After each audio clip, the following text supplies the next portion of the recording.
तो यार welcome to 36th episode of nerd talks, जहां हम लोग सुपर हीरो से related important questions and topics पे डिस्कशन करते हैं। एंड आज के इस एपिसोड में हम लोग डिस्कस करेंगे कि भाई टीवीए में इन्फिनिटी स्टोन्स काम क्यों नहीं करते।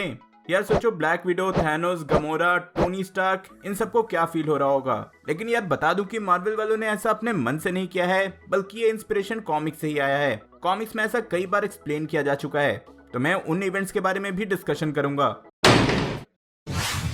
तो सबसे पहले तो ये जान लेते हैं कि भाई इन्फिनिटी स्टोन्स का क्रिएशन कैसे हुआ था, कॉमिक्स में भी एंड एमसीयू की मूवीज में भी, जिससे कि हमें इन स्टोन्स के पावर्स के लिमिटेशन की अंडरस्टैंडिंग हो जाएगी। अभी तक तो ऐसा ही लग रहा था कि इन स्टोन्स से ज्यादा पावरफुल कुछ नहीं है, लेकिन भाई टीवीए वालों ने एंट्री की और सब कुछ खत्म। इफ एमसीयू में इन्फिनिटी स्टोन्स की क्रिएशन की बात करें तो यहाँ हमारे यूनिवर्स के क्रिएशन से पहले 6 सिंगुलैरिटीज एग्जिस्ट करते थे। एंड जैसा जानते हो, बिग बैंग हुआ और हमारे यूनिवर्स एग्जिस्टेंस में आया। एंड वो 6 सिंगुलैरिटीज क्रिस्टल के फॉर्म में बदल गए, जो कि बेसिकली हमारे यूनिवर्स के डिफरेंट एस्पेक्ट को रिप्रेजेंट करते हैं। मतलब कि space, mind, reality, power, time and soul. If ध्यान दोगे तो यही 6 चीजें हैं जो कि इस यूनिवर्स में हमारे आसपास हैं। अब अगर इन्फिनिटी स्टोन्स के कॉमिक बुक ओरिजिन पे आए तो इसकी शुरुआत होती है नेमेसिस से, जो कि एक पावरफुल कॉस्मिक बीइंग थी एंड उस टाइम पे एग्जिस्ट करती थी जब यूनिवर्स का क्रिएशन भी नहीं हुआ था। आगे चलकर अकेलेपन के चलते इस कॉस्मिक बीइंग ने खुद को ही डिस्ट्रॉय कर लिया एंड इसी से क्रिएशन हुआ यूनिवर्स के साथ 6 इन्फिनिटी स्टोन्स का। वैसे इस इवेंट के बाद कभी भी नेमेसिस को कॉमिक्स में उतना मेंशन नहीं किया गया है, इसलिए ये कैरेक्टर उतनी पॉपुलर नहीं है और बहुत कम लोग ही जानते हैं। लेकिन इसी कैरेक्टर के पार्ट मतलब कि यूनिवर्स और इन्फिनिटी स्टोन को सभी जानते हैं। बस ऐसा समझो कि मार्वल के मूवीज में बिग बैंग वर्ड का यूज किया गया है, जिससे कि यूनिवर्स का क्रिएशन हुआ, लेकिन वही कॉमिक्स में नेमेसिस के डिस्ट्रक्शन को यूनिवर्स के क्रिएशन का रीजन बताया गया। अब आते हैं अपने मेन क्वेश्चन पे कि भाई ठीक है, इन्फिनिटी स्टोन्स तो बन गए, लेकिन टीवीए में ये काम क्यों नहीं करते। एंड भाई ये जानने के लिए हमें कॉमिक्स के पन्नों को पलटना पड़ेगा। एंड इसके लिए मैं सबसे पहले आऊंगा थैनोस क्वेस्ट की स्टोरी लाइन पे, जहां थैनोस ने इन्फिनिटी स्टोन्स के पावर और ओरिजिन को एक्सप्लेन किया था। वो बोलता है कि उसे अब इन्फिनिटी स्टोन्स के असली पावर्स का पता है, जो कि बिलियंस ऑफ ईयर्स तक सीक्रेट था। थैनोस बताता है कि स्टोन्स बनने से पहले ये सब एक ही एंटिटी का पार्ट थे, एक ऐसी एंटिटी जिसे आप गॉड भी कह सकते हो। लेकिन लोनलीनेस के चलते इस एंटिटी ने अपने आप को डिस्ट्रॉय कर लिया।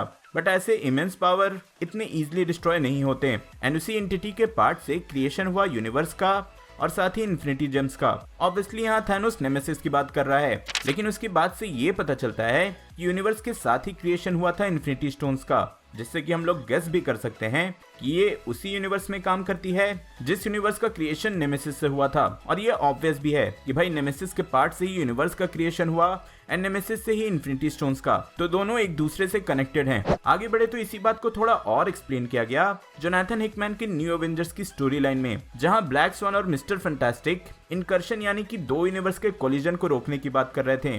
मिस्टर फैंटास्टिक बोलते हैं कि उनके पास इन्फिनिटी जेम्स हैं, जिससे कि वो इन्फिनिटी गॉन्टलेट पूरा करके उसका यूज करना चाहते हैं।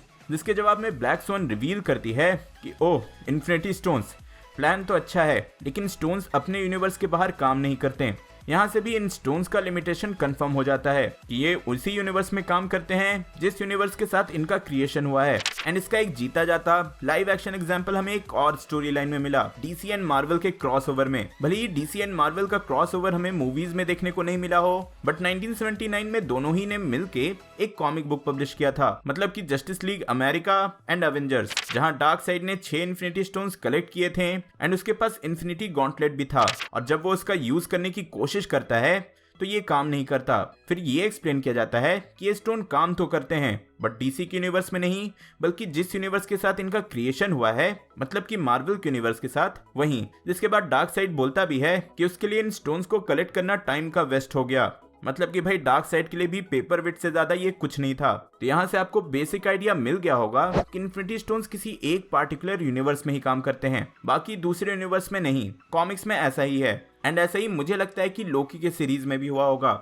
जैसे कि बताया गया है कि टाइम कीपर्स ने सारे मल्टीवर्स को अरेंज करके एक सैक्रेड टाइमलाइन में डाल दिया था, जिससे कि प्रॉपर फ्लो ऑफ टाइम होता रहे। लेकिन इस सैक्रेड टाइमलाइन में टीवीए एग्जिस्ट नहीं करते हैं। टीवीए एक्चुअली इस टाइमलाइन से बाहर हैं, पूरे मल्टीवर्स से भी बाहर हैं, एंड वो इस पे नजर रखते हैं। वो इसके पार्ट नहीं है बल्कि इसके टाइमलाइंस को देखते हैं। तो शायद इसीलिए टीवीए में किसी भी तरह का मैजिक, अब चाहे वो लोकी के मैजिकल पावर्स हो या फिर इन्फिनिटी स्टोन्स, दोनों ही काम नहीं करते। ये सारे पावर्स उस पार्टिकुलर यूनिवर्स तक ही लिमिटेड हैं। तो होप सो कि अब आप थोड़ा क्लियर हो गए होगे एंड समझ गए होगे कि टीवीए में कोई भी मैजिक काम क्यों नहीं करता।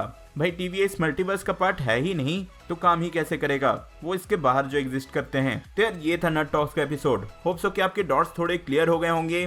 मुझे तो डिस्कशन करके बहुत मजा आया। तो कमेंट में अपने थॉट्स, अपने थ्योरीज जरूर शेयर करना, वीडियो लाइक करना एंड ऐसी और भी ऑसम कंटेंट के लिए चैनल को सब्सक्राइब करना। लोकी के फर्स्ट एपिसोड का ब्रेकडाउन देखने के लिए ऊपर वाली वीडियो देखें एंड लोकी के अल्टरनेट वर्जन्स के बारे में जानने के लिए नीचे वाली। मैं जल्दी और नए वीडियो लेकर आऊंगा। टिल देन बी देसी बी नर्ड।